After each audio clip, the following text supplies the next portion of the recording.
Talk That Talk TV, we back again. Welcome to Talk That Talk Media, where the vibe is live. DJ and Tika are hyped, keeping dreams alive. Welcome to Talk That Talk Media, where the vibe is live. DJ and Tika are hyped, keeping dreams alive. Bringing you reactions, reviews and slick recaps. Join the conversation, no time for mishaps. Trends will uncover, every beat devoured. With fresh insights and energy will never tire. From pop culture to the latest in the game, dive in with us. You want to stake your claim, don't forget to like, share and subscribe to Talk That Talk Media. Welcome to Talk That Talk Media.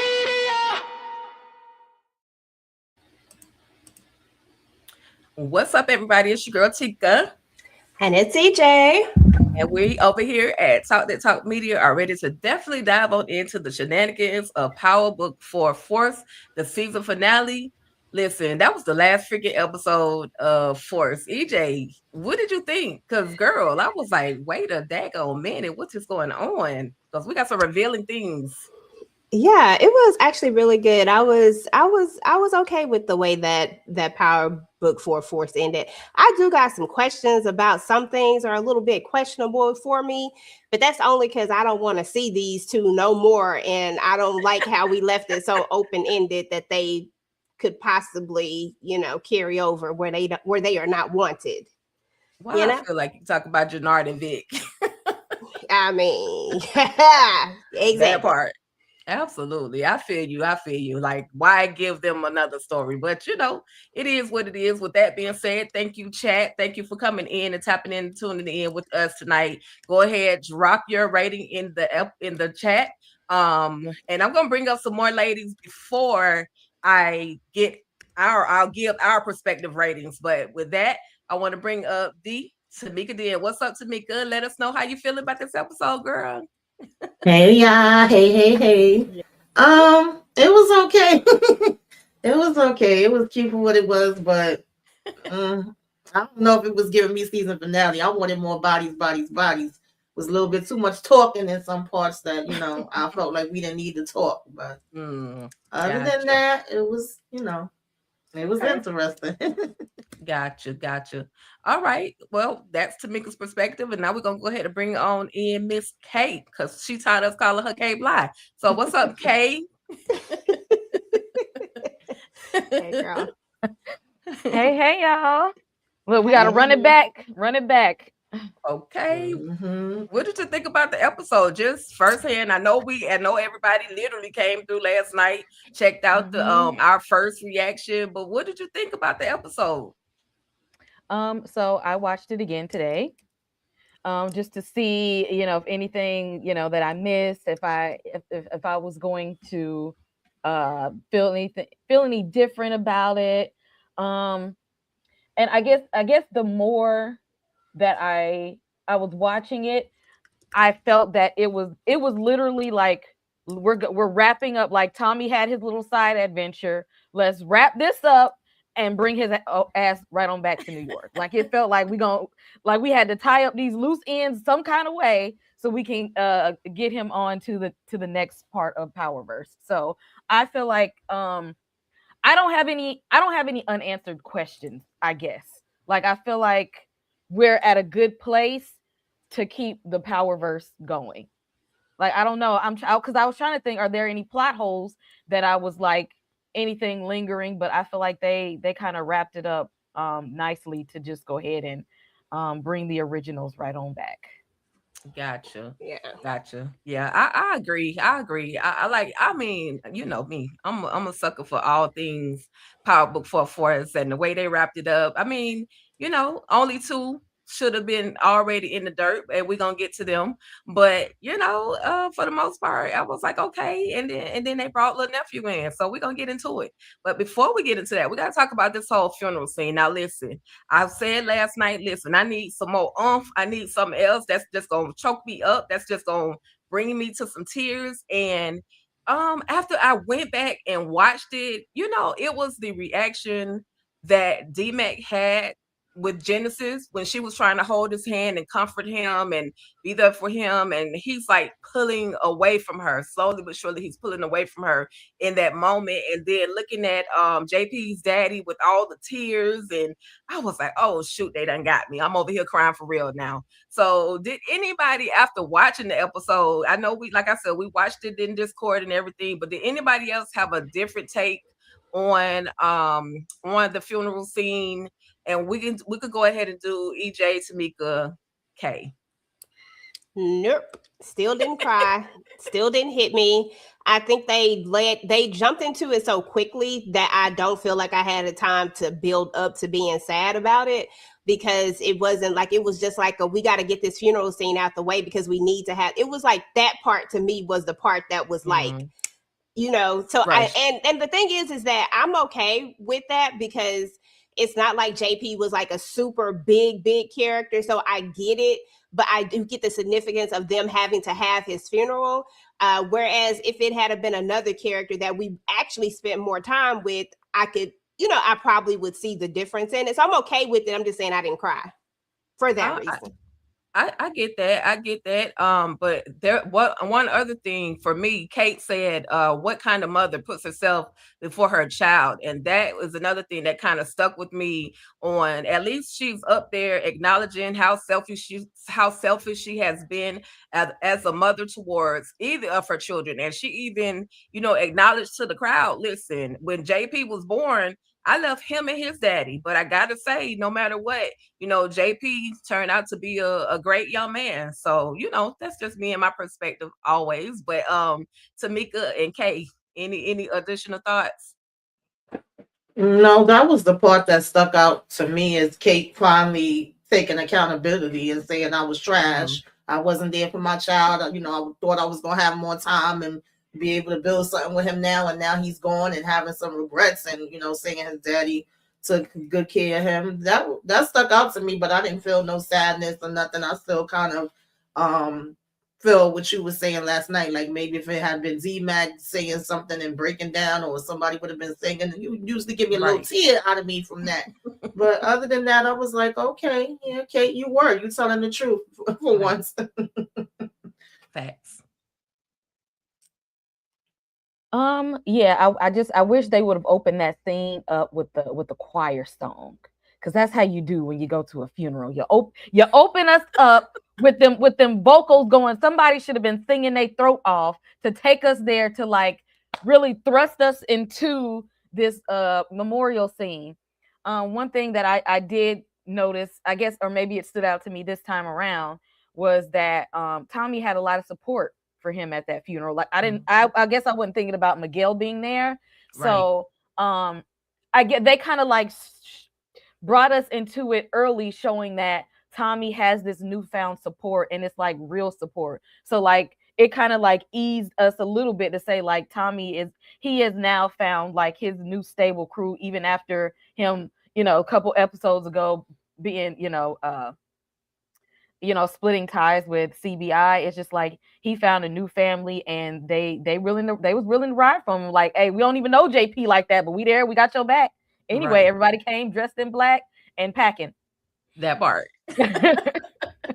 Okay, because the support was absolutely real, and we saw that support was real when Tommy walked outside. But before Tommy walked outside, you had all of the Latino, Hispanico, NYPD that was in front, and we had, of course, CBI try to pull up, and you got Jannard in the back seat looking like he about to do something, but the Popo said no. So definitely with the support, Tommy received all the support, and I like that look on Tommy's face when he said, "Oh, you thought you had me, but you don't." So I love that moment, and then we get that moment, y'all, where even though he had a little protection right in front of the church, there was still another.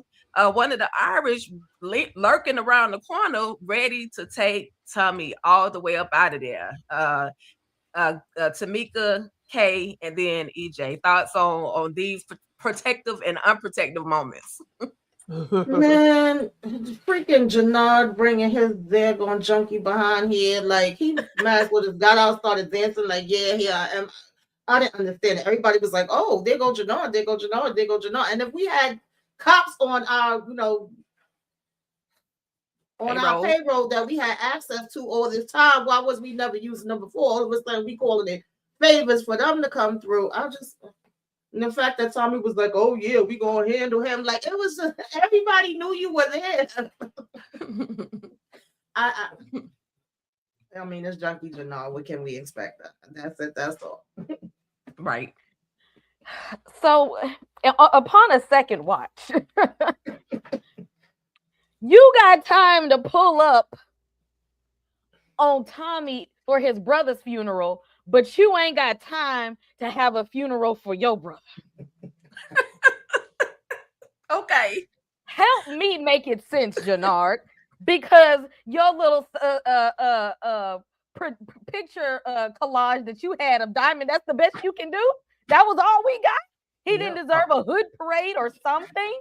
Y'all poured out a drink for the big homie and put his pictures on display. So instead of worried about Tommy, you should have been at your own brother's funeral. Where was his suit at? Where was his program? It looked like we was worried about the wrong thing. That's what I took from that. That part. Mm-hmm. And it was raggedy pictures at that. Like they looked like a third grade science fair picture collage. And I second that emotion. Listen, I feel the same exact way. Like Junkie Jannard just does the most stupidest, dumbest ish all the time. Like this made no sense. At this time, you're mourning your brother, he's mourning his brother, but instead you're outside here instead of doing what needs to be done. And that your brother got more time on the news than you actually gave him. And I think that was just hella stupid. I think it was stupid too soon to try to retaliate at a funeral when people already know that you're 9 times out of 10 going to be coming, because that's going to be a vulnerable moment. They know that you're coming, Jannard. They not stupid. Like you haven't realized yet that they are not crazy, that they not dumb, that you're not just messing with your average, people. Like I just don't understand Jannard. He's never been a leader to me. He's not a leader. And I just feel bad that Diamond actually sacrificed himself for this. Like Diamond gave up his life to save his junkie brother who knows nothing. Like Diamond would have made far better decisions than Jannard when he's not drinking. Let me preface it with that. When he's not drinking, he would have made better decisions than Jannard. And everybody knows it. It was just whack. And what was even whacker was Vic sending another Irish dude to try to take out Tommy. Like y'all have been like 0 for 3-4 at this point. Like, y'all literally lose every time. The 4 horsemen, when you set the people up in there, you unalived your own man just to save your, like everybody's losing. Claudia, your daddy, like, come on, what is happening here? I just think that was stupid. Vic is an idiot. You got away. The way I would have stayed my ass where I was at, the way I would have never looked back at this mess at Chicago, Vic is stupid. That's what I'm saying. Yep. I absolutely agree. And shout out to the Chicago PD. Yep. Shout out to them. Yeah. Did I call them New York? They one of the two. They all. Oh God, I don't know. I wasn't paying attention. I was about to say they all look alike. Again, we see now. Okay. Now this fool in the woods. They way out far away from any and everything, and yet all he could still focus on, and I'm talking about Vic, all he can focus on is about how it's nothing out here to do, and it's nothing but the rabbits and no internet or whatever he was talking about. But I'm like, bruh, you're there to hide, you're there to stay out of sight, out of mind. But clearly, Vic, that's not enough for Vic, and we're gonna see later on down the line, he's gonna make his way, like he just said, back to the whole situation. But this one moment right here where Junkie Jannard, he wasn't a junkie for a moment, y'all. He decided that he was not going to take the H-bomb into his arms. He instead of injecting himself with it, he shot it out on the ground. I thought he was, I actually, when I watched it last night, I thought he had took that hit, but in actuality, he didn't take the hit. He was like, okay, man, forget this. So I can't say that his mind is clear. He knows I can't say that he's thinking with a clear brain at this moment. But he looked at the picture of his brother and was like, okay, I gotta tap out. I can't do it today. And here's the beautiful collage that they gave us. I told y'all it was an element, it was a school project, okay? And I'm just wanting to show the people who didn't get to see it. For our fallen hero, okay? R.I.P. to Diamond. No matter what, you loved your brother, but you up out of there because of your brother. So anybody want to say any nice condolences or anything to Diamond? I'm just You're wrong for this. You said nice words, right? Yeah, nice. Okay, nice. I got some nice words to say to Diamond. Diamond, there was a time when I really fucked with you, dude. Like I really rocked with you. I really thought you was the king. I really thought you was about to come up in here and be a real deal type of ninja. Okay, like that's what I thought you was. And I appreciate you because you said nice. I'm sorry, I was going the wrong way. It's okay. I appreciate you for all the good things you did. You know what I'm saying? There was a time when we was on the same side. You know, there was a time when we was really rocking with each other. There was that time where you helped little dude out. You know what I'm saying? Like there was a time when you was somebody that I was like, dang, I like Diamond. Dang. And, you know, and I'm sad to see you go for your junky ass brother, but it just is what it is. At the end of the day, you decided to choose a side, and unfortunately, it was the wrong side. But regardless, you still a real one all the way up until you started listening to your brother. I'm sorry, Teak. I try to say all the nice things. They just come with some caveats. You did good. You did good. Before we continue, we want to say thank you to I Am Chizzy 7G for the $2 super chat. Diamond, you should have never started drinking. I absolutely agree. When he lost Leon, he just started spiraling. He couldn't handle it. So, you know, R.I.P. Diamond. Next. Yeah. Girl, that's it. R.I.P. Diamond. Since they didn't do anything for Diamond and they didn't sing for JP, I'm just gonna say, if anybody asks you, where I'm going, where I'm going, soon. Well, say then. Hit the note. Hit the. Go ahead. I don't know if you was going here. I'm going up to yonder. Ooh, I'm going up yonder to be with my Lord. Oh, Sing, y'all. Going up yonder. We done took over to make a song. Listen, we be doing the most though. That's my song right there, though. That's my song. I love that song right there. Okay. The upper room. Okay. You know, I ain't even said that one time today. Oh, He just like, and then he just had it on the screen.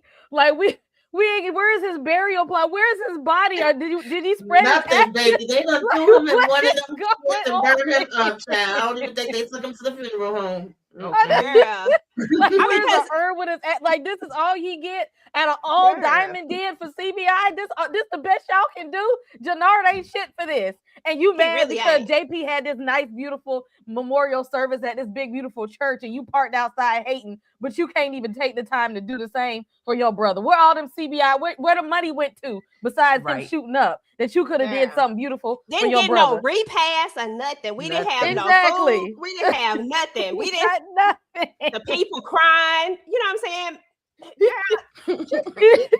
I just wanted to see him, like, have him buried, and then Junkie Jannard be sitting at his grave telling him, like, my bad, bro, I'm gonna go get that. I'm gonna go get that white boy. Because you know they love to talk Tommy that white boy. I'm gonna go get that white boy. He could at least been doing that about to shoot up, but now you up on top of the thing instead of because where Diamond at? Where is Diamond? Yep. Candy said with the trifold. It was. This is the third grade science. It was definitely. I said that school project. I said, wait a minute. Oh, they was wrong for that though. Yeah.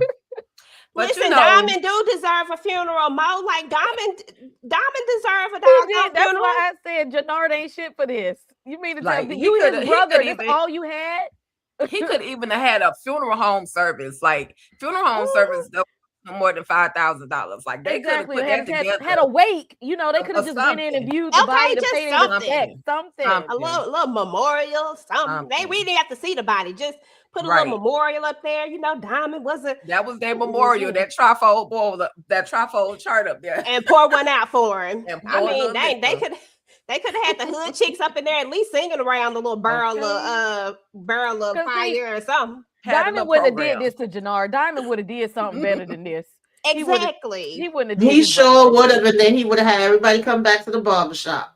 Right. Exactly. Right. They would have had potato salad, macaroni and cheese, a few pieces of ham. You know what I'm saying? Like that's what they would have had. Some candy yams. Oh You my know? God. You can watch too Collard much Waiting to greens. Exhale. I know.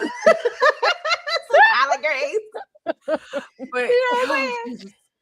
anyway, We sorry, y'all. Chica. We sorry. Go ahead. I'm sorry. No, you're fine. It's just a RIP moment to Diamond. You know, well, he was once good. Unfortunately, he had a situation where it caused him his heart to harden. And I'm just glad he didn't allow Gianna back in his life with all of his shenanigans, because she tried to come back and he was like, no, I'm not I'm not no good right now. So I'm glad, he didn't allow that. He could have kept her in the situation, and then she'd have been another body, one of them bodies that Tamika was looking to drop. She'd have been that person. So enough about a gravesite. They could have had a gravesite. You We right. had a all gravesite. me. I'm just But saying. anyway, R.I.P. Diamond. That's enough. So listen, I knew this man was gonna get popped. Rashawn. What Rashawn, bruh. Raheem, something. I don't know. Raheem, why would you go back and be in this man's face, knowing that you basically were the reason why your people got slaughtered, his people got slaughtered? Why would you be in his face? So as we can see, y'all, he took him out. He said, I'm gonna ask questions now. If I don't get the answer that I want, I'm gonna take you out. So he ends up taking Raheem out. And then listen, I'm gonna have to take my facial recognition off my phone so people can stay out my business. He literally lifted up the picture or his face with a hole in his head and showed it, did the facial recognition in order to see the text message that came from Shanti and basically said that it was a ghost. So he knew. So Jannar wasn't that high that he didn't realize that this man had been a part of this whole intricate plot to take out, Jannar and the rest of the crew, and then in the meantime take out Diamond as well. Anybody had any thoughts on Raheem? He got what he got at this point though. He should have That left. lie I mean, wasn't that's even just something. believable. He didn't even sound like he was telling the truth. Right. Clap what He cheek. tried. Raheem, he don't even seem like he was in a relationship with nobody. Because didn't he want Shanti? That's what Boy. he's talking about. That he was too busy. That's why he was doing it. But that was stupid though. Like, why would you come back? Like, that don't make no sense. And if you were gonna come back, you come back the right way. And when I say the right way, I mean you delete all the messages. Like, you're not gonna be able to say that I was lying. You ain't gonna see no messages. It's gonna look like me and Shanti just stopped talking. I'm not gonna delete them all. I'm just gonna delete the last ones. Like, why did you delete the message?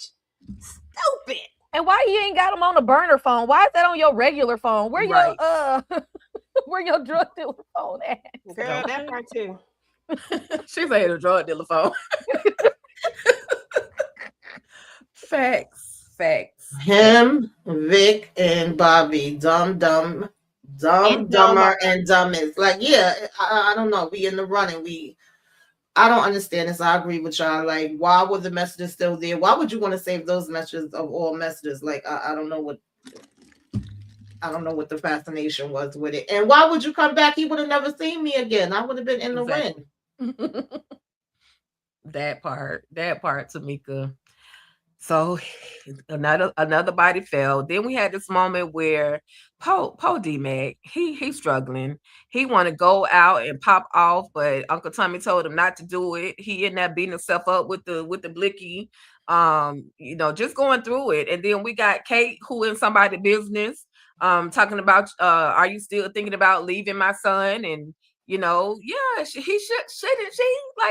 get the heck on?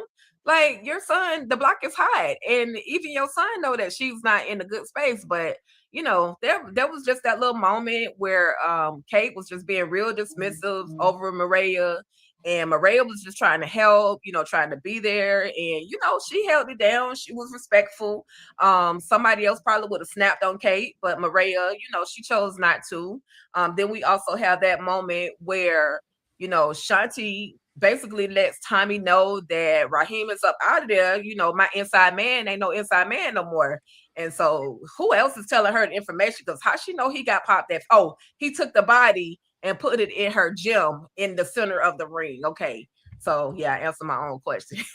But any thoughts on, these moments? And then even with all of that, there was a moment where Maria told Tommy, how strong he was. She was saying that he's broken but unbreakable at the same time. And I was like, okay, bars.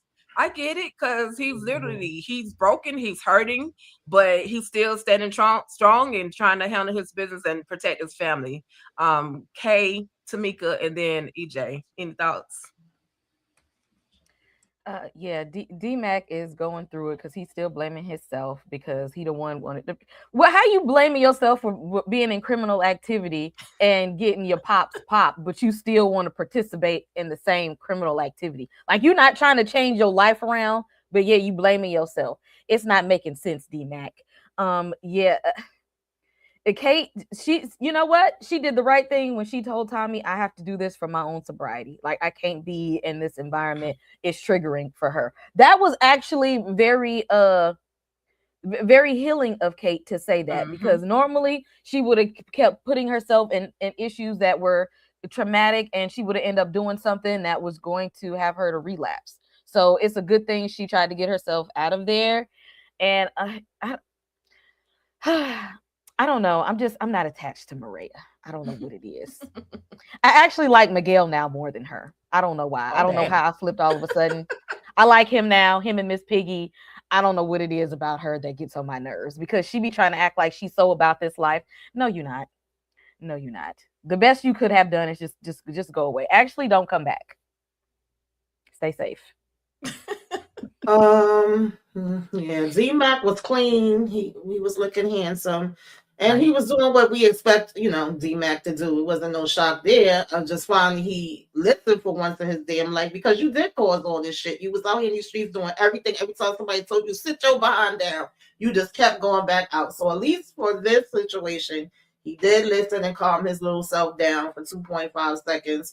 And Kate, I was giving you credit with the damn funeral for taking accountability. And then even with telling Tommy, like, yeah, I need to get up out of here. I need to go back to New York and could try to continue my sobriety, because if not, I'm about to be snorting every damn thing up my nose. But then you come at Maria like, oh, are you still gonna leave with this type of attitude? And if anything, I feel like you should have had your aha moment where you just finished saying you got to put your kids first and what you got to sacrifice as a mother. You should actually have been helping her. Like, girl, we gonna get your ass up out of here, because if you keep hanging around my damn son, you and your baby probably ain't gonna make it up out of here. But Right, that part, Tamika.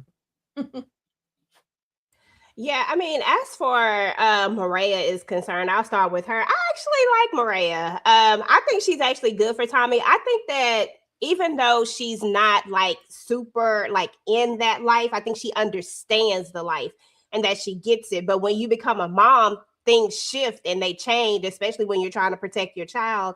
And so I think that for Maria, what it is that, yeah, I want to be with Tommy, but I want my child to live more. And now I got to think about this a little bit differently. I think it was commendable that she decided to put her kid first, regardless of, but I think that the way that they made it look like she was doing it made it look kind of sketch, when the truth of the matter is that Tommy agreed with her all along. Like, this is what she should have done.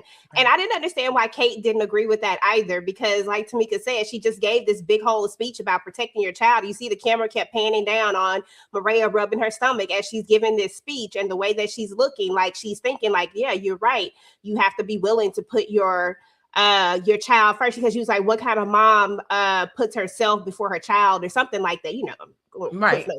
But and so I didn't understand Kate's reaction to that. I do get that it needed to be done in a certain way. Like, it needed to be a conversation per se. And I get that Tommy would have had some pushback with it, but when it's all said and done, he just would have had to get on board with it, like point blank and period. Like, this is what I'm finna do to go protect our child. I'm gonna go down here to Medico. Right. And when this is all said and done, come back and get me like she did. But she just didn't say it to him face to face. But I think he appreciated that in the end, because it wasn't like a Holly or any. She's just not like any of them. And I think that's why I like her. Lakeisha was never about that life, ready to snitch at the drop of a dime as soon as things got hard. You want to spend the money, you want to do all these things, you want to live the life, but you want to snitch. I didn't like that. And then you got Holly, who was just ready to drop a dime on Ghost. Like, they both, matter of fact, they both wanted to snitch on somebody. Anyway, it's just like, I think Maria would just stand tall. I just think that her and Tommy can give him that balance. And I don't think very many other people have been able to give him that balance that we've seen. D-Mac, listen, D-Mac has come a long way. I promise you, I did not like D-Mac at first, but in the end, I mean, D-Mac just D-Mac at the end of the day. And I had to just come to terms with that. And I just hope that he can just get a hold of that wanting to jump stuff and never thinking. But Tommy used to be like that too. So, I mean, maybe it run in the family. I don't know. And then, I think I talked about it. I think that's it. And then as far as Shanti is concerned, I was just glad. I became a Showstopper fan. I ain't even gonna lie to y'all. Yeah. Because we thought Shanti was about to flip on Tommy the way she was moving, but it was her plan to go, and because Tommy said the only thing that he can he's weak for you. Basically, he would do anything that you ask him to do. And so, we're gonna get to that. We're gonna see what she's gonna go and try to convince Jannard that she's riding for him. But before we get to that moment, we gotta talk about Singh and Bobby. The intricate plot. Bobby has jacked up Singh. He shows him the image of him and Chan over at the restaurant kicking it, and now I know you dirty because here go the payroll. I see you on their payroll. And what we gonna do? So they agree to attempt to set up Tommy. We're gonna see how that play out. Any thoughts about the plan before it became the actual incident? And we can go EJ, Tamika, Kay. I ain't got a whole lot to say on this one. This was just stupid. This was just dumb. I mean, I think I saw this coming from a mile away that Singh was at first I was like, is Singh gonna make it? Is he gonna make it? If he didn't take him out, then Singh was gonna live. Like, it was just that simple. If Bobby didn't take him out right then he was going to live and he was still going to be crooked. I mean, it just is what it is. You always got to have somebody that's crooked in the thing. And Bobby just went about this the wrong way. He was thinking about vengeance for a woman that you was trying to divorce that you didn't really even like that. Stop playing with me right now. I'll never believe it. Y'all will never get me to agree with the fact that Bobby liked her. That he didn't like her no more. He didn't like her like that. Now you out here trying to defend her honor and do all the things. Sir, you should have just took him down like a good little cop that you was and kept it pushing. But now you tried to play this other game.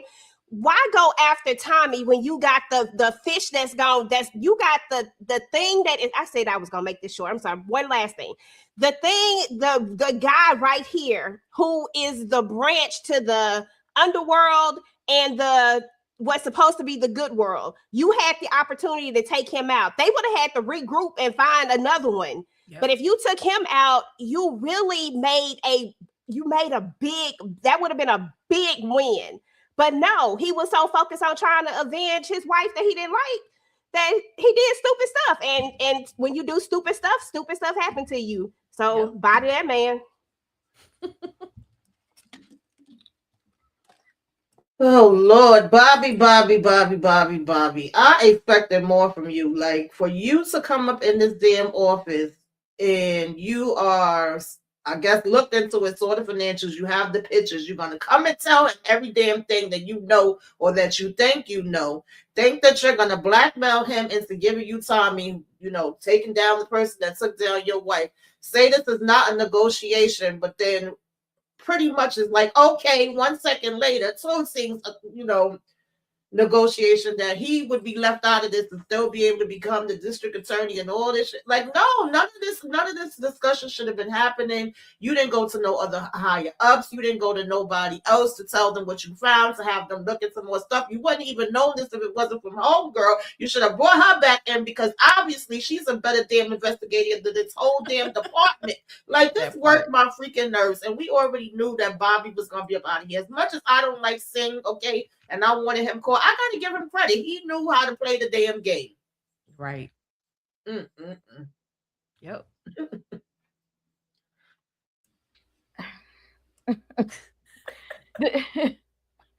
It's like the anger and frustration that he has trying to avenge somebody's death that he was trying to serve papers to is just appalling to me. Because I already predicted what was going to happen to him, because he was way too much of a loose cannon. You trying to go up against the feds, that's the biggest coalition on the damn show, and you just a one-man army at this point, because don't nobody else in that damn department give a shit about her. They don't care. And quite frankly, you didn't care either. You didn't care either. You all of a sudden want to come in and play super husband, trying to get your best husband of the year trophy, and knowing, you know, when you meet up with her in the afterlife, you still don't want to meet up with her, even in the spirit world. You still gonna look at her in her little wig and go the other way. I mean, they together now, and I don't know if they in the upper room. That's why I said afterlife, because I can't be sure where exactly they went to. Mm-hmm. I mean, Marks did try to make some amends, and Bobby was trying to do the right thing. We, you know what? In this world right here, in this world of power, they probably was about better than most. So at least we'll give them that much. I'll give them that much. Yeah, they were, you know, and y'all keep talking about Bobby didn't like his wife. Bobby never really wanted the divorce, but after she kept pushing him off and choosing her job and all that stuff, it was like, okay, what else can I do? I can't keep, you know, running behind you. But then, you know, guilty conscience kick in when, you know, when he found out that she had been compromised by Tommy. You know, I'm gonna make an excuse. When she found out that he found out she was compromised by Tommy, or messing around with Tommy's situation, he was like, you know, but then she told him, look, I got it. I can handle it by myself. And he probably felt guilty. Like, I should have went with her anyway. I should have been more aggressive. You know how I feel to be guilty. I'm just saying. So rest in peace to Bobby. We're going to get to how he went out like a sucker, but rest in peace to Bobby for right now. You know what? I think Bobby was jealous of Tommy because his wife was more obsessed with Tommy than she was with him. Oh Lord. Okay, moving on. Like he was jealous. Y'all know. Lord, I'm here with you. Lord have mercy. Yeah. Okay. All right. We're gonna clip that because obsessed. I like it though. But anyway, this was the plan for Shanti to go and talk to Jenard, act like I don't F with Tommy Egan, F that white boy, you know, do all the things. And of course, Jenard was, you know, playing along because Jenard know that Shanti was up to no good. You know, he don't trust her. He even told Smurf he didn't trust her. But I'm gonna play along so she can feed me some information. And Tommy, you know, asked basically, how did it go? How did it go? Yeah, well, you know, I don't think he bought anything that I said, but I think that there's some information within something that he said. He's gonna tell us about the plan, where they're gonna rally and do all the things to try to wild out. So I was just like, oh, Shanti, don't go in there and get popped, honey. That's the only thing I could think of, because even though you loyal to, you know, you had a couple of, you know, backups with you, you know, the way people are flipping these days, they could have flipped on her easily. So any thoughts just on Shanti Shanti surviving, you know, this whole situation at this moment? And we can start with Tamika. Tamika, K, EJ. Oh, we'll go K. Yeah, okay, there she go. My bad. Go ahead. I didn't know if Shanti was gonna make it out of this point. Because I felt like I think we was all kind of saying it for a couple of weeks that it was either gonna be her taking out Jannard or Jannard taking out her. Once we seen Diamond going, we like, yeah, you know, Jannard's still gonna be around. And for you to know that he left the body there, but all of a sudden it's like this, you know, you come in to talk to him, yeah. And would he believe her or anything she's saying at this point? I mean, he already seen all the texts and he already pretty much knew, so it wasn't looking too good. But we still gonna play the game. We gonna act like, you know, oh baby, I could get back with you, and she over here like, no, I never want to get back with you again. But you know, it's all about the money and the business and the power, money, Right. power. Oh, Okay. so yeah, they both just pretty much played in each other's face, and I believe that Tommy says something about Kanan always said there's a little bit of truth in every lie. So some of what he said is probably something that they could use, even though she was like, you know, I think that everything he said to me was bull crap. And of course, Jannard was over here making his plans, thinking they was about to be on top of the world, sitting on top of the world, I'm sorry, y'all. I don't know why I'm busting out. It's all good. It's all good. I love a good intrusive thought. But yeah, I'm so glad that they kind of both clocked each other, because they had been together long enough that she knew and he was lying, and he knew that she was lying, and that Jannard knows at the end of the day, Shanti was really all about like being in power, and he was just like, she ain't worried about nothing but being in power, and that's all I could see from her. And even if he didn't know if she was really loyal to Tommy or not, he knew at the end of the day she was really just trying to get on top, whether she had to step on him or not. Mm-hmm. So that should, and I was glad she made it out there alive, but he knew, because Jannard still do have a soft place for Shanti.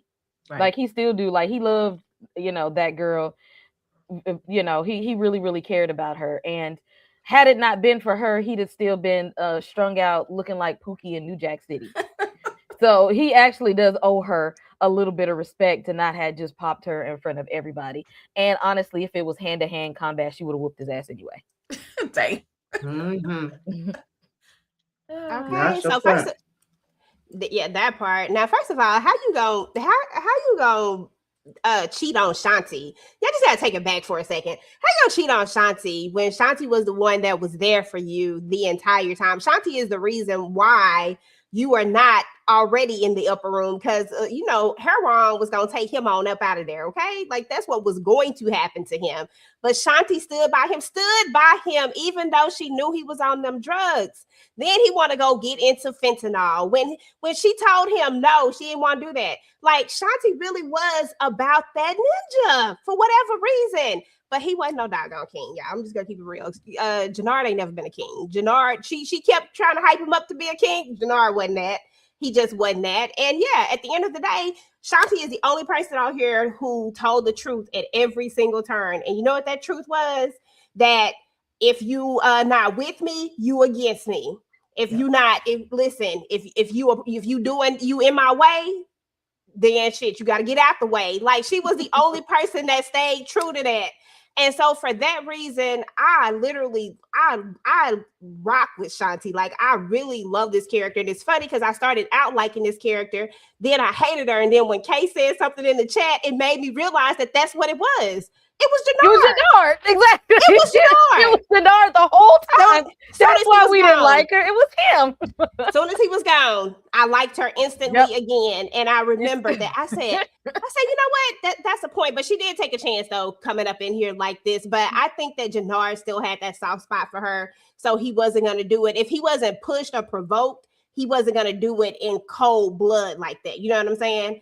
Not to mention, he didn't shoot them drugs up his arm that day. So he was more lucid too. So he was thinking more. He tried to think strategically, even though it was stupid, but thinking that he could play her. Because now, granted, she said she didn't believe nothing he said, but he said that I don't believe her, but I'm going to use her. Sir, you've been around her long enough to know that that's not what was finna happen. Like, that's where Jannard messed up at. He messed up at thinking that for whatever reason, she literally was going to, go back and tell Tommy this, and that it was gonna, like, sir, you already knew it was a setup.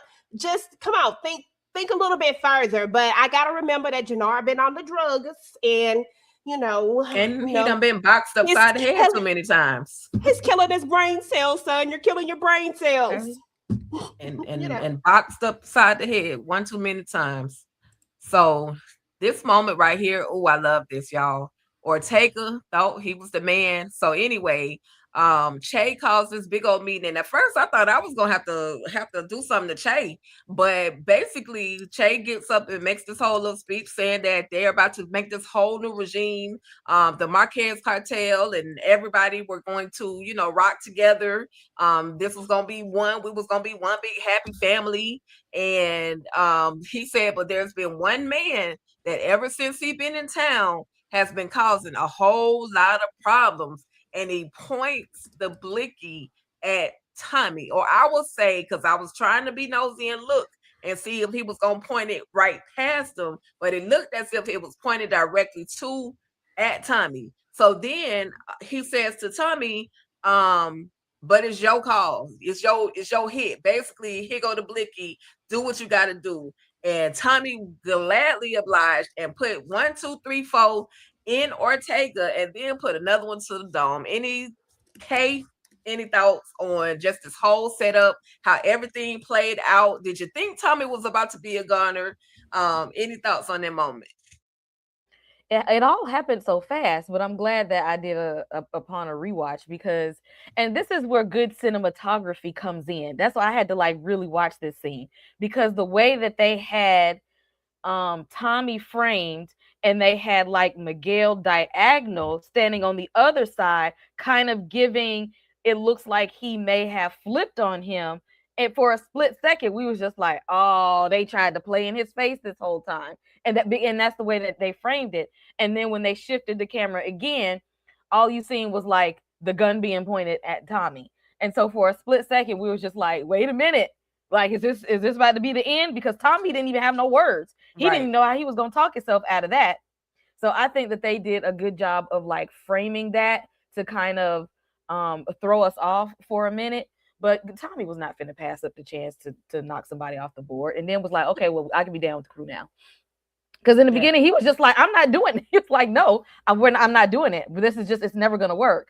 And then he was just like, all right, Dan, we good. Everything is squared away. Everything is everything. Yeah, because he didn't want to F with Ortega.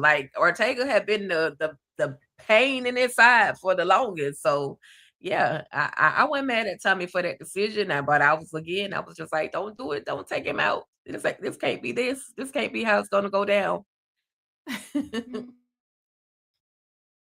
Oh, shoot. It's my go. Yeah. I'm sorry. I was in the chat.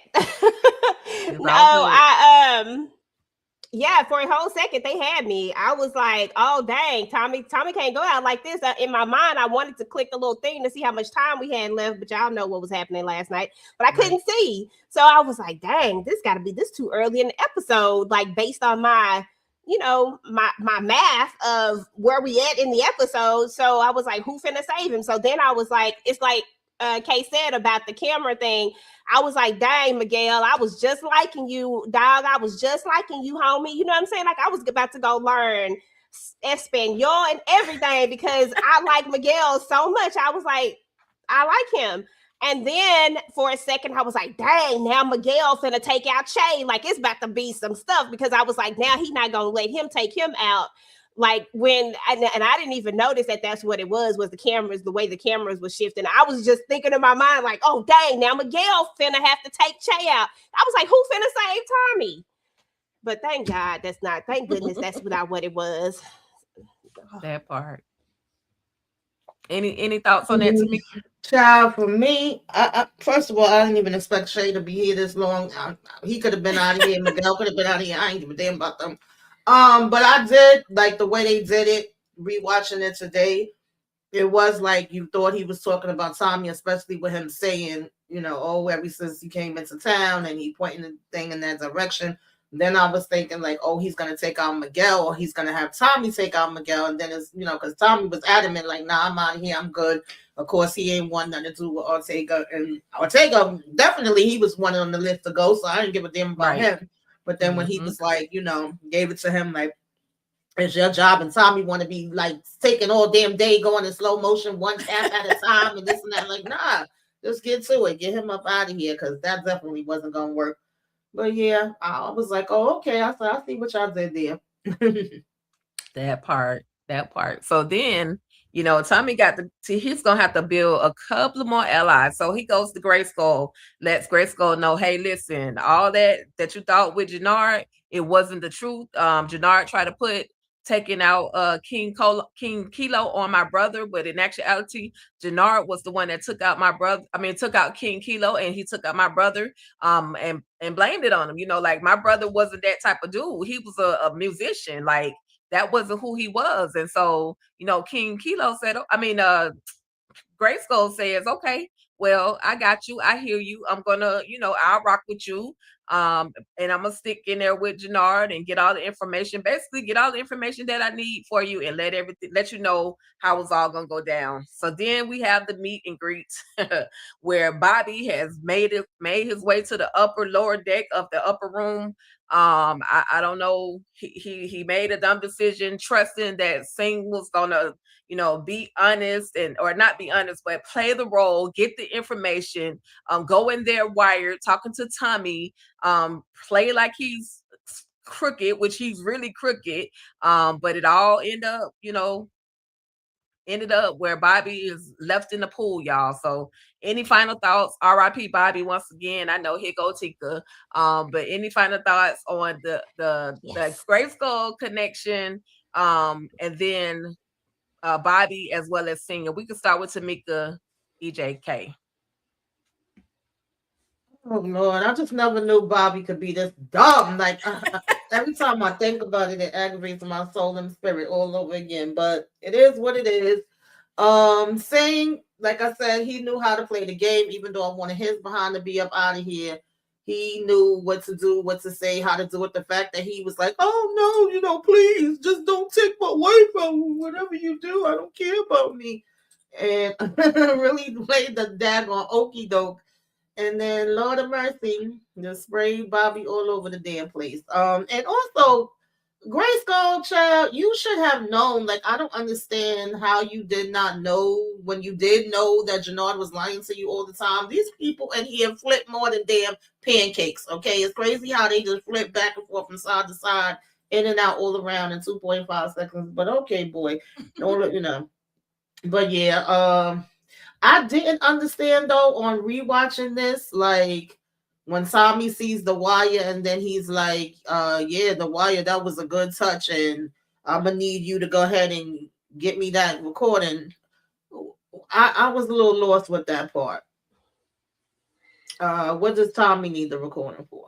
Because it's got him on the thing talking about the whole situation with Marks. Kind of somewhat confessing to his criminal activity and some involvement with Marks. Just like, they get a recording. So he felt like, hey, I need that record. I'm gonna need that recording. And so now he's gonna have Singh on his payroll, and yeah, Singh made it out, baby. I did not want this, but I can't be mad that he was smarter.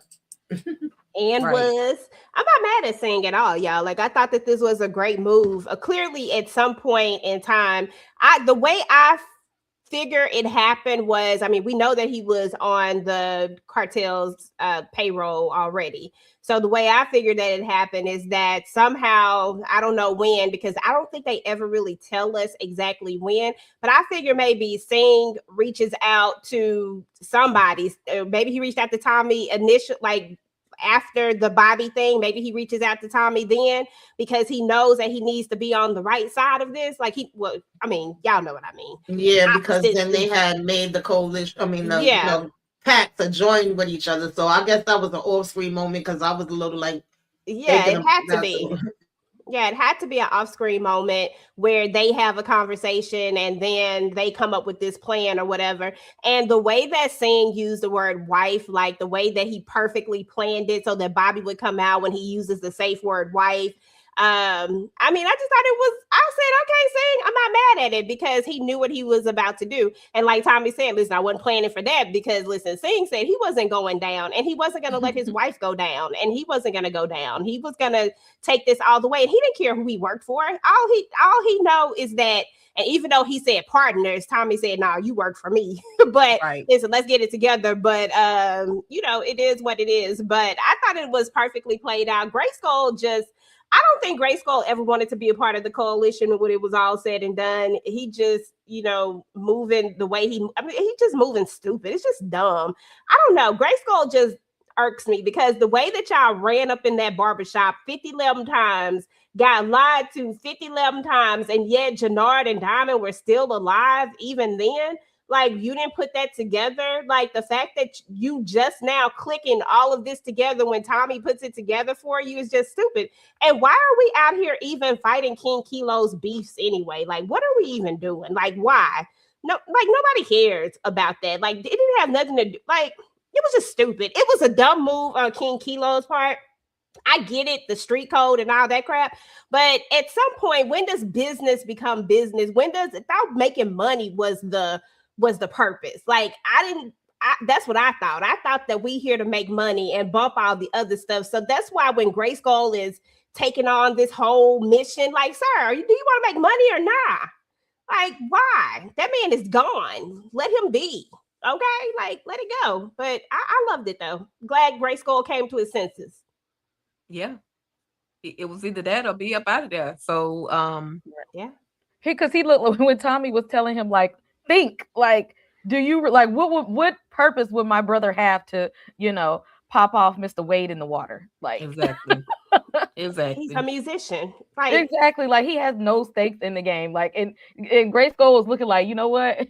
Because I think it like finally clicked for him. Like, damn, like Jannard lied to us again. Yep. It's like, here he go lying again. Yep. Of course. I feel like he done gotten, because Jannard has gotten over him way too many times. Way too many times. Yep. So we see that moment where, you know, we already saw this moment where Grayskull is there, so he's gonna pass that information along to Tommy. Jannard think he got it going on. He don't know. He had no clue to what's really going on or what's really about to go down around him. So we'll move on from that because we got to talk about D-Mac real quick, where D-Mac goes and takes Genesis some money and it's like, girl, I want you to, you know, I need you to get out of my life. Pretty much my life dangerous. Like, you don't want to be around me. Take this money. Go to school. I don't want blood money, girl. Money at this point is money. You ain't got the money to go to school. What did you call that fund? K, the JP scholarship fund. Okay, you better take that JP scholarship fund and go in and handle your business over there in Spelman.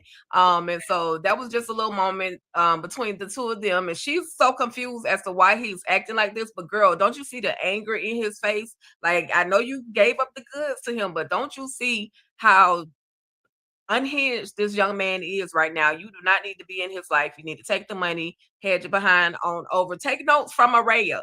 Maria literally left a note and said, okay, I got to do this for me, you and the baby. I'm just come and get us when you're done. Come and get us when you've won. And so, you know, any thoughts on, and we can start with you, Kay. Any thoughts on these two moments right here?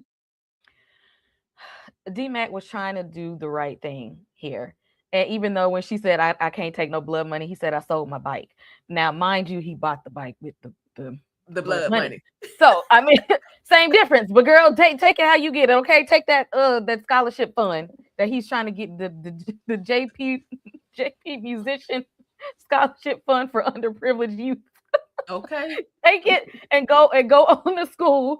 D-Mac is trying to set you up for success. Of course he should go with you. He's a very intelligent man, but right now he is angry. He is grieving. His feelings are hurt. He is out for blood. He wants vengeance for his father's death. He is going through some guilt and some shame right now. This is not the time to de-escalate the situation. You don't have the tools and the skills to de-escalate this man. He is trying his hardest to say, I am not good for you right now. Okay. I shouldn't have been hanging out with you in the first place. I shouldn't have.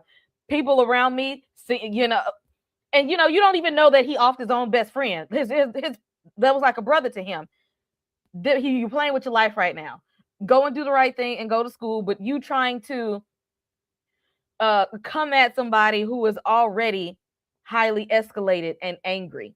Right. Girl, get out. All you had to do was say thank you and holla at me whenever you decide to come on down and go to school. Like, it is not, you don't have the power and ability to talk D-Mac into anything. Tommy couldn't talk D-Mac into anything. JP couldn't talk D-Mac into anything. And you think you finna talk D-Mac into doing anything? Right. Girl, just going to go to school. I would have hugged him, Tika, and I would have said, you know what? I love you. I love you. I love you. Stay safe. And then I would have took that money and went on. Okay. It reminded me of that moment. I remember when Tasha tells Tariq, like, go to school, live your life. That's how D-Mac was trying to tell her, like, go to school, live your life. Like, literally, I'm no good for you. And I felt like D-Mac was trying to do something that was completely unselfish in this moment. And it was in the D-Mac way. Like, we've gotten to know this character a little bit now. We know that D-Mac this is just who he is. But in this moment, he was trying to do the right thing. So I mean, in theory, it was blood money, kind of, but at the same time, he sold his bike because he knew what she would say, you know, and that right there says a lot. Says that he cared about her and that he wanted to see her do good things because he knew that she was better than all of this. And her I don't know what she thought was going to happen. At that moment, he's too emotional right now. He's too in it right now. Like, first of all, he doesn't even have there hasn't been a vengeance for his father's death and all the guilt that he feels for it. All of that stuff compiled on that. Your little cootie cat wasn't finna keep him there, ma'am. I'm sorry. It was not finna do that. That wasn't finna happen. Right. So it is what it is. You know, unfortunately, D-Mac doesn't go, even though I thought maybe there was a moment where D-Mac would change his mind. But after I saw how angry he was, I knew he wasn't. This was the life that he felt like he was meant to be in, and he was going to stay there. And so it is what it is. Oh, yep. D-Mac. Yeah, the way I would have grabbed that envelope out of his hand and I would have put money in my bra, money in my shoe, money in my bag, money in my back pocket. You know, call me or don't. Like that part. That part for sure, Tamika. That part. Hey, you know, she thought anyway, we can't rationalize these 18, 17, 18-year-old minds these days. Genesis, it was not about you, honey. It was about something that this young man had to go through. That's just what it was. And it didn't involve you right now. Tommy get the note. Hey, it's on and popping. Let's go. And so he goes and he gets he and Miguel, they all meet up, they're talking, and you know, it's on. It's just pop, pop, pop, pop, pop. Listen, we have to fight. We have to see the moment we've been waiting for. It's bodies dropping. We got I don't know why I can't never remember Shanti's friend name with the dreads. The chick. Manny Fresh. Manny Fresh. I don't know why I can't never remember that. Manny Fresh pull up. The whole everybody just the ones from the CBI that done flipped, the SODs, like everybody who decided they was gonna rock with Tommy and the new coalition. They pull up, but then it just wasn't enough, and somebody started dropping until we finally get. Okay, I'm gonna skip this because I don't want to talk about them right now. We get this moment right here, y'all. I gotta get to Tall Game Brandon gunfight. Listen, y'all know what happened. Y'all know Tariq pulls up, is pop, pop, pop, pop, and pop again. And he thankfully, when did Tariq become a sharpshooter? That's my real question. When did he become a sharpshooter? Because they had a red target, a red dot on one of the dudes, on one of CBI's heads. And it was just like, whoop. So any thoughts on the whole Blicky, the whole fight out, gunfight? And we could do EJ, Tamika, okay? I like the little gunfight. I like the little gunfight. You know what I'm saying? Like, we come in, you don't even know that we come, and you think that you got the one up. They asking you, like, where is the Marquez? Like, you so behind that you don't even know that there has been a merge of the Marquez and the other cartel, Shay's cartel, I can't think of their name, whatever. You don't even know that there have been a merger of the cartels and that Marquez cartel is not even coming. Like that shit is dead and it's over with and it's done. And you don't even, and a good leader would have been like, listen, I ain't been in touch with them. I don't know. But instead you gaslighting them to do the mission that you want because you want this vengeance for your brother when you are the reason that he is technically unalive. Like he took a bullet for you. The only thing everybody wanted was to off you. That's what they came there to do. They came there to take you out. That was it. Nobody came to take Diamond out. Diamond just inserted himself in something that he should just let it go. But Diamond decided that he wanted to be his brother's keeper at that moment, even though he wasn't his brother's keeper because he tried to take him out of season 1. And ain't nobody gonna ever forget that. That's why, you know what? Bring it back. I'm sorry. When I had a flashback of that moment back in season 1. That's why it irritates me. Okay, exactly. It irritates me. But anyway, the whole point is that they got the jump on them when Jannard thought that they was really ahead of the game. And I'm just like, this just shows how stupid Jannard is. Like, he's never thinking 2 steps ahead. And then here we go. Like, all these bodies have dropped because of it. And I love that Tariq came in there and, popped at the very end when Tommy was trying to get his ammo in. And I loved how you hear the people in the back saying, Tommy, like everybody's telling Tommy, like, it was just a nice little moment to see that everybody really has, like, this new coalition has really grouped together and they really rocking with each other and they really, really in this war together. And then Tariq comes in there and boom, and he takes out the last few people. And I was like, okay, let's go. That part.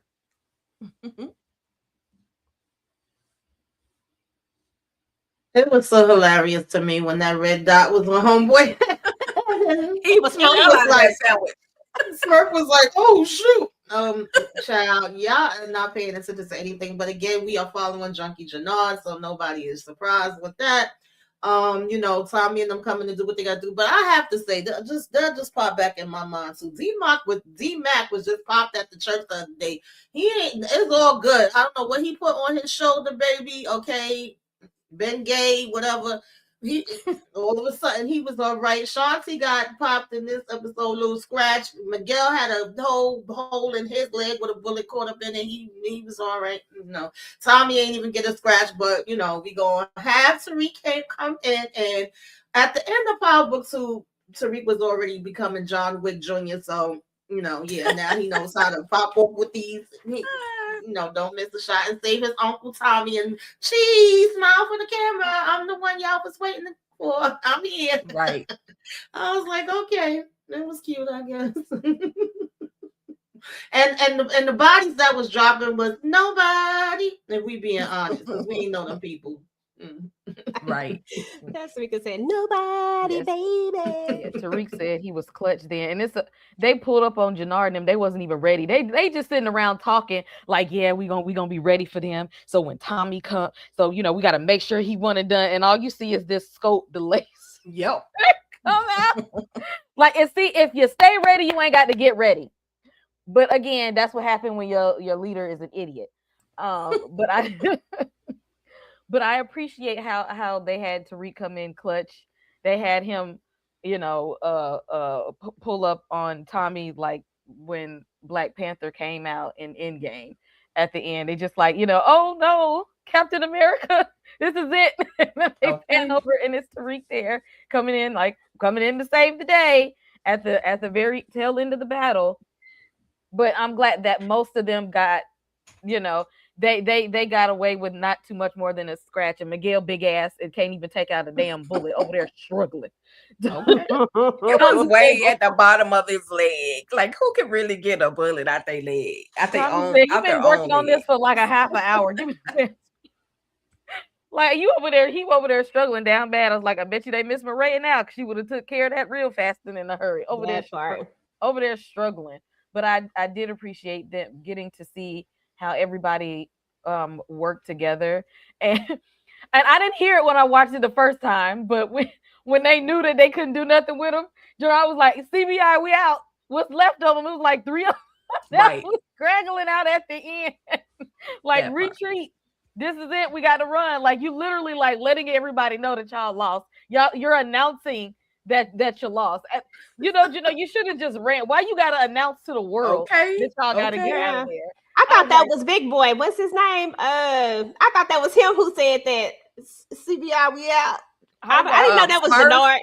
Yeah, Smurf. I thought it was Smurf. That would have made it so much funnier if it was Jannard. God dang it. I got to watch it again. CBI, we out. Like, child, just let everybody know y'all retreating. Terrible. I was just like, this the fight wasn't even that fair. But in his defense, I went, yeah, we got to take this white boy out. One thing, all that cash once and for all. Somebody said they got reinforcements. Sorry, y'all been done. They was talking themselves through that whole. Y'all literally getting shot up out here, and y'all down bad. They did have to retreat at that point, and then Jannard was mad that they didn't want to stick with him afterwards. Right? Because why you mad? Like there's nothing left. Like how did it take y'all getting shot at to realize? You know what? We really didn't even like y'all in the first place. We was really here for Diamond. Like at the end of the day, Jannard, we don't even like you. And that was exactly he was mad that they called him out on that. Like how you get an attitude that nobody really likes you. They should have had the courage to tell him a long time ago, but they tried to stick with him because of the name of CBI. But as you can see, everybody has literally abandoned the shenanigans of Jannard, and now he's stuck with Vic because Vic Flynn think he's trying to make a name for himself. He's trying to leave a legacy of his own, and he pulls up out of nowhere and walks in and talks to Jannard. And as Jannard is sitting there looking at the blicky, like, what was you thinking? Was you trying to take yourself out because you left by yourself? Like, what are you doing, Jannard? And so that's when Vic talked to him and say, hey, we got to team up together at this point. But who? With who? Because every time you send one of your Irishmen over there to mess with Tommy, they get taken out. So like, who you got, Vic? And then on Jannard's side, don't nobody want to mess with Jannard other than the other junkies in the street. So any final thoughts on the Jannard situation? And then we're gonna talk about Tariq and Tommy after this. Tariq, Tommy, and y'all other nephew, D-Mac. And we can start with Tamika K, and then EJ. This annoyed me so much. I think we have said it, and I don't know how much it could be said that, like, why are you here, Vic? Why are you here? I didn't need to see this all of a sudden. I'm Vic. Nobody gives a damn about who you are. Like, honestly, the fact that Jannard is still sitting down in this damn freaking basement of this damn barbershop, we still not locking the doors. I don't know. It looked like he was contemplating taking himself out. And to be honest, him and damn Vic could have both just been like, let's take ourselves out here together, because that is just about as much as y'all gonna damn do anyway, talking about going after Tommy. Like, if y'all don't get the hell up out my face, I was so sick of Vic. You literally was away having a new life, and you decide to come back again for Tommy. Now you all of a sudden thinking about your legacy, okay, pun intended, because you seen it on the damn news and they saying you the last survivor, and with finding out Diamond. Like, boy, that's annoyed me so much, y'all. They could have been dead. I don't got nothing else to add. Okay. First of all, because we got to talk about Vic and this girl that he just fell in love with from being in the club, and y'all done shacked up and everything, and then you just walk off in the woods. First of all, I didn't even find it convincing at all that he was getting drunk off brown. You look like you drink white and white only. Okay, the way your family was racist, I doubt you even had any brown liquor to begin with. Vic, don't talk about I'm motherfucking Vic Flynn. Don't nobody care. When has your name ever carried weight at all? Even when your dad was alive, he didn't even like you. He called you weak anyway. Like, nobody ever cared. You was the lowest on the totem pole in your family. Nobody cares about you at all, or the Flynn family and their name at all. And you sitting there getting mad and stuff and walk around and Tommy did. And every time you've tried to come at Tommy, you've lost. You're not a winner. You're a loser. You're a loser. So you went up there to meet up with another loser, so y'all can sit there and be losers together. Talk about let's take down Tommy. Y'all in what army? Both of y'all are losers, and nobody likes neither one of you. Take your losses. Cut them out right now. Y'all sitting there trying to make like seem like y'all got something to prove. No, you don't. Cut your losses right now. At this point, Tommy ain't even trying to bother y'all no more. If you go and walk away nicely, he gonna leave you alone. But see, y'all keep trying to come at him. He already know y'all are losers. It's not really gonna be that hard to take y'all down because y'all are dumb and dumber and ain't never made not one smart move this whole time. Not one. That part. Okay, listen.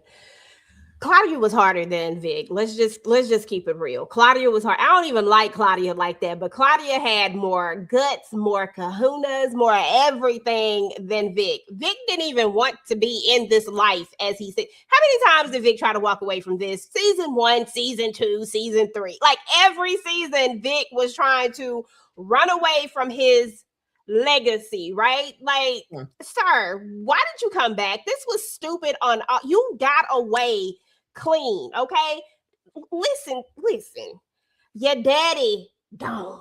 Your sister gone. And these were people who were actually gangster.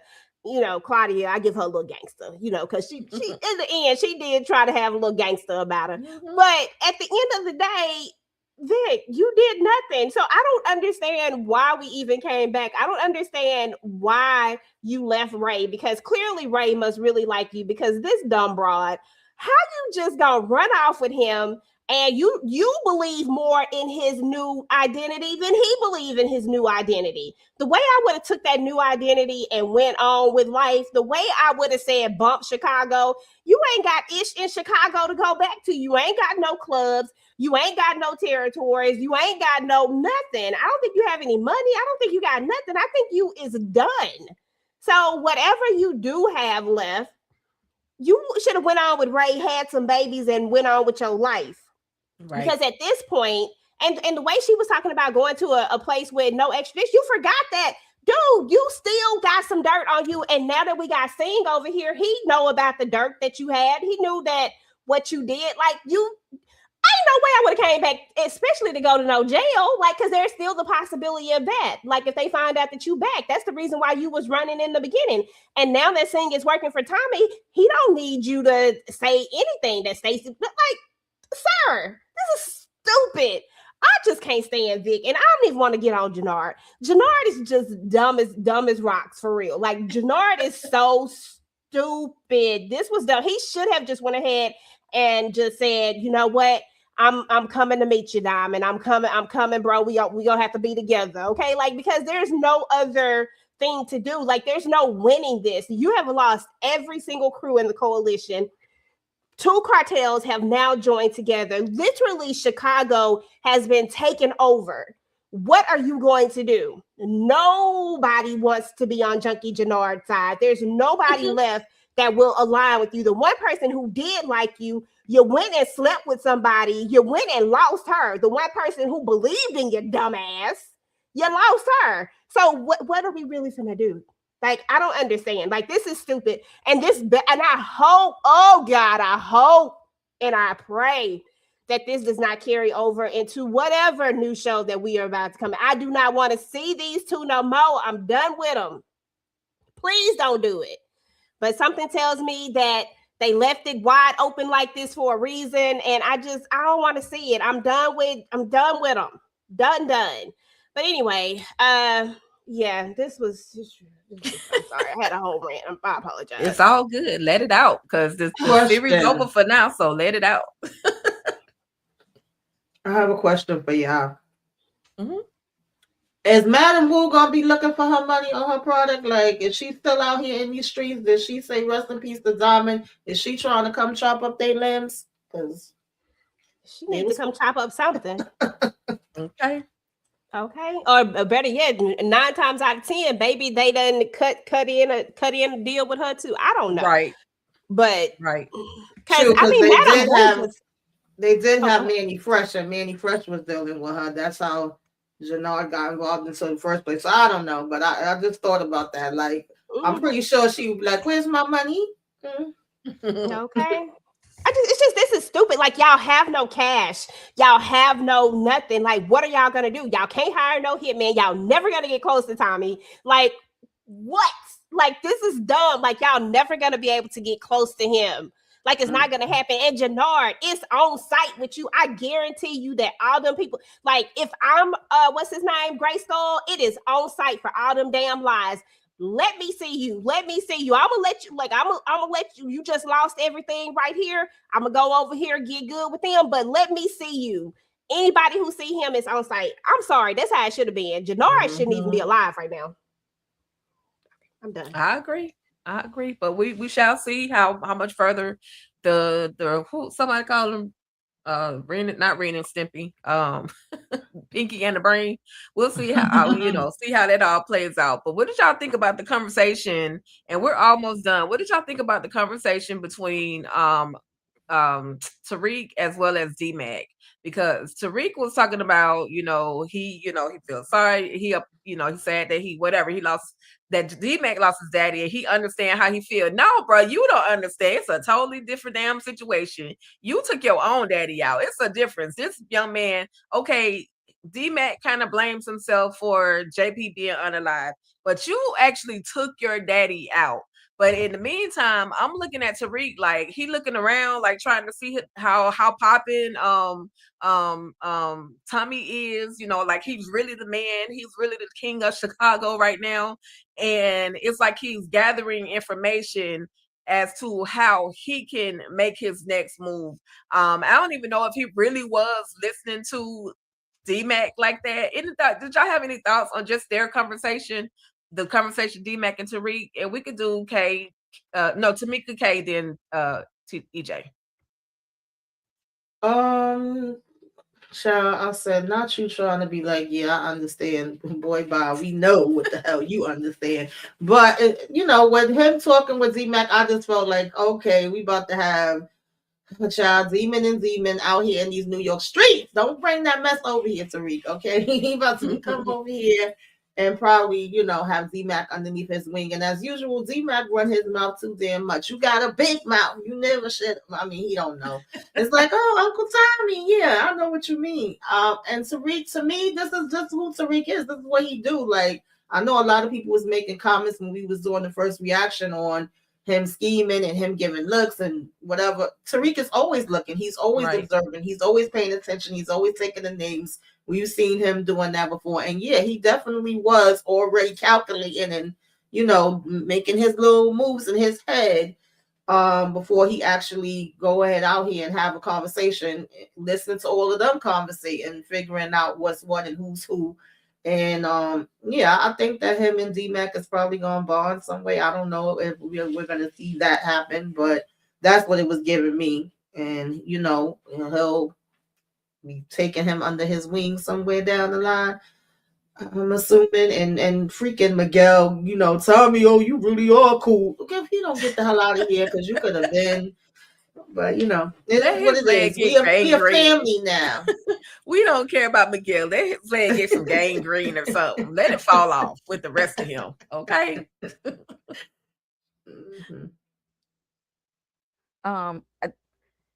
We got to shout out, because I don't think we did it yet. Robert Townsend for directing this episode. Living legend right here. And Absolutely. You can tell there was a seasoned artist who directed this, because y'all see that color scheme when they were sitting in that bar. Mm-hmm. He knew exactly what he was doing. He know exactly what he was doing when he's framing certain things. He framed Tariq in a manner to make us think and suspect things, especially in the way that the lighting that they were sitting in this moment. And it takes a good director to work with the cinematographer to paint a picture, to lead you in certain directions. And I think he did that throughout this whole episode, is that the way he blocked and framed things was to get us to think and feel certain things about these characters this whole time. He was very intentional about how he placed everybody on that camera screen so that we could feel certain things, we could suspect certain things, we could kind of insinuate certain things. Those are the marks of a good director, and one that is very seasoned. So shout out to Robert Townsend. Y'all better look him up. If y'all don't know about him. Oh girl. If they don't know, they exactly. If y'all don't know, y'all got to be some young ones up in here to not know about living legend Robert Townsend. Because he directed the hell out of this damn episode. Everything. And I think that Tariq was sitting there like listening to D-Mac and reflecting on his own life, and kind of like that is like him. He was in like his planning and plotting phase. Like, I may have came in here to like, be supportive of Uncle Tommy, but while I'm here and I'm filling out the place, I'm getting some ideas, because after all, he is his father's son. That part. Listen, one thing Tariq always been and always will be is an opportunist, okay? I mean, and he is like his father, and his father was just like that too. They're opportunists. They're always going to take advantage of a situation. And that doesn't mean that it has to be in a bad way. It just means that they have the sense enough to know when, like, oh, okay, like this would be the move right here. And that's how I looked at it. Like, and Tariq is always, like Tamika said, this is his demeanor all the time. So I didn't see it as he was being sneaky or he was doing something that he ain't. He always does this. He's always paying attention. He's always listening. He's always gathering information and then figuring out how he gonna use it. And that's the one thing that he has been consistent with since we've kind of met this character. So that's how I saw it when he was there. I mean, he's looking around like, dang, he got shot. And notice the words that he say later. You got Shanti and Miguel as worker bees. Like, he sees that they feel like they partners, but you really got them as worker bees. Because even when Tommy say it's not like that, he was like, yeah. Like, he dismissed that real quick because he knows what it actually looks like. Even though I feel like Tommy knows what it is, but you got to make them feel like they partners. And I love, there was a moment, I want to go back to that real quick, when they're making the decision and Tommy looks at Miguel, then he looks at Shanti because he wants him to feel, he knows now. I think Tommy realized where he messed up with Diamond.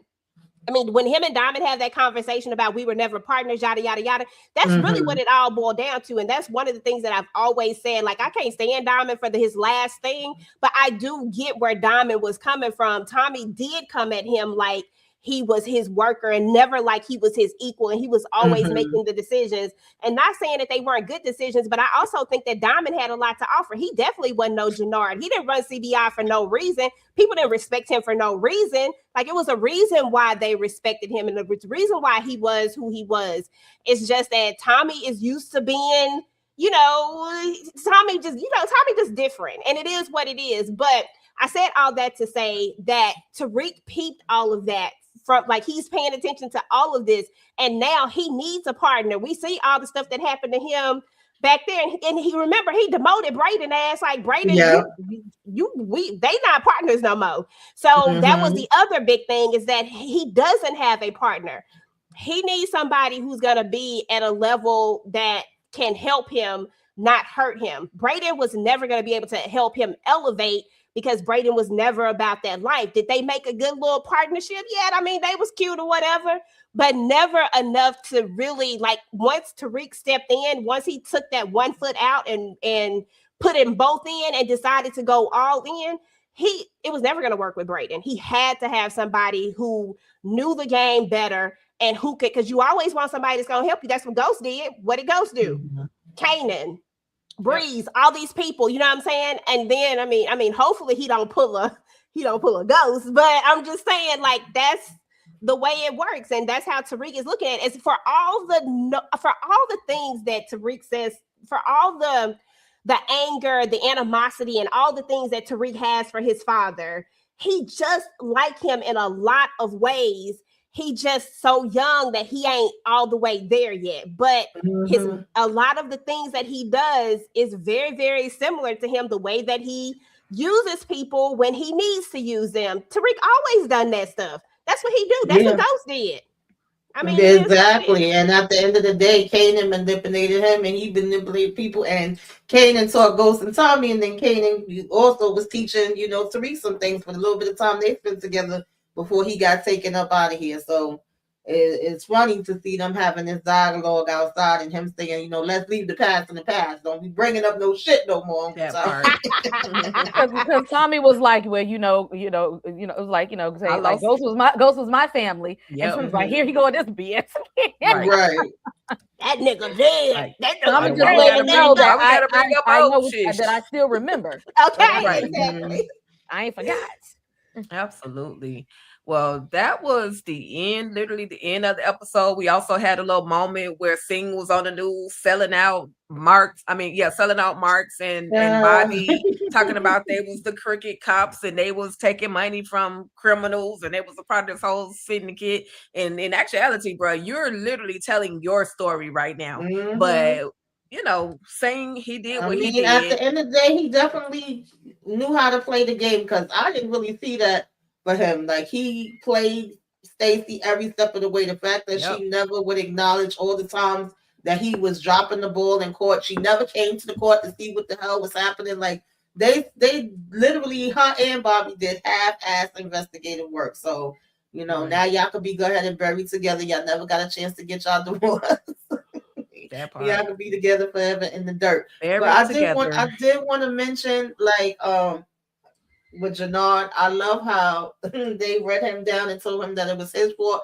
And they also said, because I know a lot of people a lot of the times was like, well, Jannard was the one that was holding CBI down for the whole time when Diamond was locked up 15 years, whatever the hell it was. But they was like, you was trash. You was never a good leader. You was actually running us down in the damn ground. Okay? I was like, damn. So it was like, you was never about nothing. So I don't know how the hell he made it as long as he did, but it was like tick-tock, time's up, and they should have been did that. Like, you are the loser. This is the losing team. Ain't nothing about you winning. And I really didn't think it was going to play out like this. I actually thought Tommy was going to have to be running away from Chicago. So the fact that he won, he came out on top, he really could just chill there. But, when you saying we're going to team up and go back to these New York streets, I'd like to see how they're going to play this out and make it so that he's gonna have to be a real ghost. He's gonna have to be a real ghost in order to exist in New York. All the shit he done, all the stuff he got into before he left, he gonna have to really be a real ghost. Ain't he dead in New York? Hell, I thought he was dead. Exactly. But Blanca's still looking for him. Blanca don't think he's dead. Blanca still think he around. So, Lord, I forgot and about Blanca. you always still gonna have an officer that's gonna come up like Tariq St. Patrick. Okay, that part. Now they gonna be saying both of their names now. Yes. Lord have mercy. Yes. Listen, I apologize for missing this super right here. We talking, if you ain't figured it out by now, Sub-Zero 9000, we over here talk about the season finale, the last freaking episode of Power Book 4 Force. Episode 10. It was crazy. I do apologize for just getting to it. Y'all know I wasn't even messing with the chat like that. I'm trying to focus. I didn't even see it. My bad. But it's all good. It's all good. So with that being said, at the end of this whole conversation between Tariq and Uncle Tommy, we got this little soundtrack, this little musical situation. And I just want to play this, and I just want to know how y'all truly felt after y'all, y'all heard. Let me listen, come on. Girl, just play it. EJ. Calm down. I'm ready. So what you say? Start some new shit or what? They say this is a big rich town. I just come from the poet's palm. Bright light, city life, I gotta make it. This is where it goes down.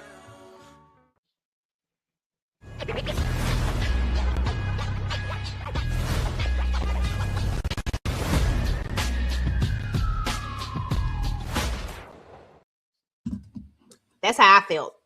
Ugh, I was ready. We got 2 announcements. So something is going on in the Power Book universe. Okay. Yeah. Clearly, Tommy and Tariq about to team up and do some shenanigans. We probably have to wait a year, 2 years for that to really see that happen, because if they're saying Power Book Origins is on the way soon, we're gonna have to wait to see what Tommy and Tariq got cooking. But what did y'all thinking? How did y'all feel when y'all heard that theme song? They say this is a big rich town. Okay, how did y'all feel? Kay, Tamika, EJ, we know how you felt. You was that part. I was immediately in there, like, I never took a straight path nowhere. I was just like, I never thought I was gonna hear this again. I never thought I was gonna hear this song again in another episode. And it just like, okay, we taking it back. Like, it's like 50 has literally how they say it, he made the MCU for drug dealers. It's never over. He is like, I'm keeping this thing over. So even like if Ghosts get canceled, this is the last season of Force. We know Raising Kanan is wrapping up, and 50's like, that's okay because I got 2 more spinoffs in the works right now. Like, I'm still keeping this thing rolling. And hell, when did like Power premiere? It had to be like 14, 15, something like that.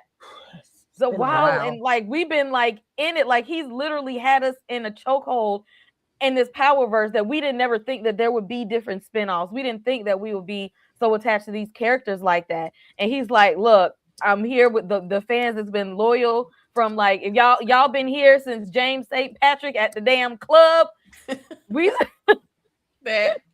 still rolling this train right on along. Run the original theme song. Okay. That was the best part. It was so amazing. I loved it so much. I was like, because I never thought I was going to hear that again. Like, who knew that was going to, I mean, unless you watching the reruns, but who knew that was going to happen on the regular thing? Like, that was like the best one. So much that I ain't gonna lie, y'all, it took me a long time to get into this theme song on Force. I ain't gonna like, I didn't like it. Exactly. It took me a minute. I had to warm up. I was rocking with this one. I like all the it. It took me a minute. It took me a minute because Raising Kanan theme song was like gave us that 90s feel. So I was rocking with Raising Kanan, but Force it kind of I had to sit with it for a minute. I had to sit on it. It took me a whole season before I started being. I was like, okay. I like this. Yeah, I like it. That was smart. Somebody definitely, I don't know if Robert Townsend was behind that or who was behind that part of it, but they knew what they was doing. They knew how to play the daggone game. They know that was going to give them nostalgia. You already have Tariq and Tommy back together, possibly building on, something and child conquering and rising up higher and higher and higher and wrecking havoc in the streets. But to hear that, I just come from the forest. Hey, okay. Illegal, baby. I'm gonna make it. I'm like, all right, now let's get it. Straight path nowhere. Okay. Yes, I loved it. I loved it as well, y'all. But with that being said, y'all, we have literally been an hour and a half.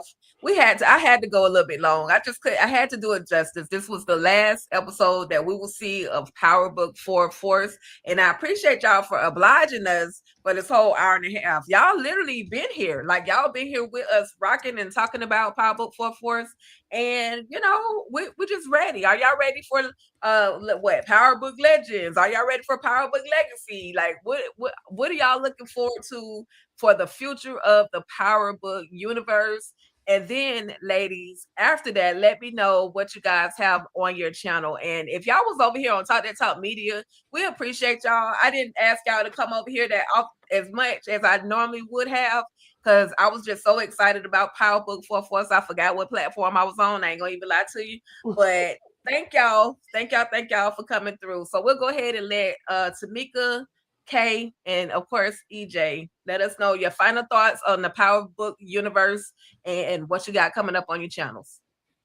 Well, y'all already know I'm looking forward to Raising Kanan. That is my favorite. That just stole my heart, and I'm sad that that's gonna be the last of that one, baby. Oh, it's gonna go down, and I'm assuming Origins is gonna be coming after that. I'm curious to see it all play out and what they're gonna be doing with it. Far as my channel, I don't even know what's going on my channel. I ain't even gonna lie to y'all. I know that the season of Love at the Lockup came back tonight, so somewhere down the line I'll talk about that. I don't know when, what day. Gotta figure that out. Tomorrow night I'm supposed to have a trivia night. Oh Lord, we'll see. Birthday trivia night, anniversary for the channel, all of it, just combining it all up in there. And Wednesday I know we do sisters. I don't know what else is going on, but keep your notifications on. Make sure you like, comment, share, subscribe. If you are not already subscribed, subscribe to all the channels. Hype us up, throw us out there so the people to come through and see what we talking about. Okay. Absolutely. Yes, please do all the things, hit like and subscribe, and make sure you turn on your notification bell, everyone, so you know when we're live, when we drop new content, when we get on here. Turn on your notification bell so that so look, you don't have to be Replay Gang if you don't want to. If you turn on your notification bell, you'll be right there when the content drops. If you look at the description of this video, that has all of my other social media links, which I always forget to say, but it's always in the description box. I'm on Instagram. I'm on TikTok. I'm on Facebook. Follow me on all platforms because I'm posting on there. There's different things you're going to see on all of my different social media outlets. So go ahead and check those out. And channel membership. There's content in the channel membership that is not for the public. That is only reserved for the channel members. And y'all, we will be cranking back up movie night. Okay. Some things, look, these watch parties are only going to be members only. Right. It's going to be members only. So join the channel membership, okay, to get access to movie night and unreleased content and members only perks. Absolutely. You muted, EJ. Yeah, what she said. They had my blood pressure up last night. Woo, Lord have mercy. But you held it down like a champ. You was a real They G. took me through there. Hey. Okay, listen. First and foremost, thank you to everybody who came through each and every week while we talked about Power Book 4 Force. This has actually been really, really fun. I won't lie. Everybody knows, if you've been rocking with me, y'all know that this has been my least favorite one. But this season, they really showed up and showed out, and I was really excited to talk about Force every single week. And I was low-key sad when we went off for 2 weeks. So that just says a lot about where they really hit the mark for me this particular season. So I was excited about that. So with that being said, y'all already know that when these powers come out, we definitely gonna have to do this again. When we get the origins, when we get what we gonna have to run it back for real. We definitely gonna have to do this again. As far as the channel is concerned, I really don't know what I'm gonna be dropping on TV Junkie. I know that we'll be doing our book club, our Ruthless Junkie book club on Sunday, which also I'm doing that. And it's also Family Business Sunday. Since it's about the family business, it's counting as a twofer. So if you haven't read Cousin Curtis's book, it's called Curtis Duncan Bounty Hunter, then definitely go and pick it up. You can get it on Amazon, you can get it on Kindle, or if you want a signed copy of it, you can always go to the website and get a signed copy of it. That's what we are reading. I am going to drop a poll really, really soon on books that we like books for next month, so that way you guys can vote on it. And just depends. I ain't gonna say the vote gonna win. I'm just gonna say I'm putting it out there. Okay. We'll see what happens with the thing. Just trying to get some ideas of what people want to read or whatnot. And then on TDT, of course, we have a ton of stuff on TDT that we've dropped. We've dropped our last episode of It Welcome to Derry. We had a reaction. We did our reactions for that. If you would like to check out our entire reactions for the whole season, we have all of those up there. We actually have reviews over Welcome to Derry, over It, the 2017-2019 version. So if you want the whole package, we got all of that over there. We definitely dropped our we dropped something. Petty debates. Yeah, petty debates, which was funny. We definitely, if you watch Interview with a Vampire, please go over there and check out our petty debate. Tika talked about why Lestat was the problem, and I talked about why Louis was the problem. And it's been a whole conversation and a whole vibe. So definitely come give your opinion on what you think. So we would appreciate that. So if you are not signed up for Talk That Talk Media, please make sure to go ahead and subscribe to our channel. We do drop a lot of content over there. And let's see, what else do we got going on? So we got Sunday, and then pretty much just keep y'all notifications turned on. We be dropping something somewhere on one of them channels somewhere. Yep. True crime, documentaries, all of the above. Anything you think of, you can find it over there at Talk to Talk Media. Hey, that part. All right. And we do have a couple of interviews that'll be dropping in a week or so. Yep. And definitely go back and check out the first one that we did with D.A. Marks, y'all love to hate, aka Miriam A. Hyman, aka Robin Hood. Okay, make sure y'all check that one out as well. We had an amazing time. We actually did that one live. The other one's gonna be pre-recorded. But it's gonna still give y'all that vibe that y'all been looking for. Some really good content over there at Talk over here at Talk That Talk Media. As for me in my house, all things ruthless. one of my houses. Okay. Tomorrow I'm gonna do my first episode recap of His and Hers. I hadn't had the time to watch the entire season like everybody else been rocking out to the whole season. I just ain't had the time. So I said, well, I'll do one episode per week. So every Saturday at 3:15 p.m. I will bring you guys a recap until it's all done. I know it's only like about six episodes. So I'll do a recap for 6 weeks and then y'all can, move on to the next. Whatever else I have coming up. But with that being said, y'all, I'm just so looking forward to everything in the Power Book Force universe, or Power universe. I can't even say Force no more, but the Power universe. For me, I was a lover, or I am a lover of Force ever since they gave us season 1. I just love me some Tommy. Like, he can come to any cookout he want to come to, and so I just, that's what drew me to Force. And so I just, like I said, I absolutely enjoyed it since its inception, and just looking forward to what they have coming up next. Congratulations to all of the actors that were a part of Power Book 4 Force. Not just the main actors, but the actors in the background, even the ones they decided to give names, the supporting cast. Congratulations to them. Just like Kay mentioned earlier, congratulations and thank you to all of the directors and the producers and the writers. Courtney A. Kemp, we know. 50 Cent, even 50 Cent, like, I gotta acknowledge 50 Cent because he be bringing us some shenanigans, and he probably the one that went to IMDb and put Omari Hardwick in them freaking credits, knowing good and darn well Omari wasn't coming to the darn show. So shout out to 50, the best troll in the whole wide world. Gotta love him. Gotta love him. And can we get that Tate spinoff, please? And do not kill Rock, because I will crash the freak out on the internet if Rock dies. I just had to say that. I'm sorry. Yeah, that's all. That's all good. That's all good. With that being said, y'all, we up out of this thing. Thank you, everybody. It's too many of y'all in here to just name by name by name. I'll be talking forever, and I know they already tired of me talking. So we just gonna be up out this thing. We absolutely appreciate y'all. Just like he just said, week to week, y'all came through. Y'all rocked with us. Y'all stayed down with us this whole time that we talked about this Power Book 4 Force. So thank you guys so much, and I'm looking forward to everything else. So that's about it, y'all. Peace. Have an amazing night.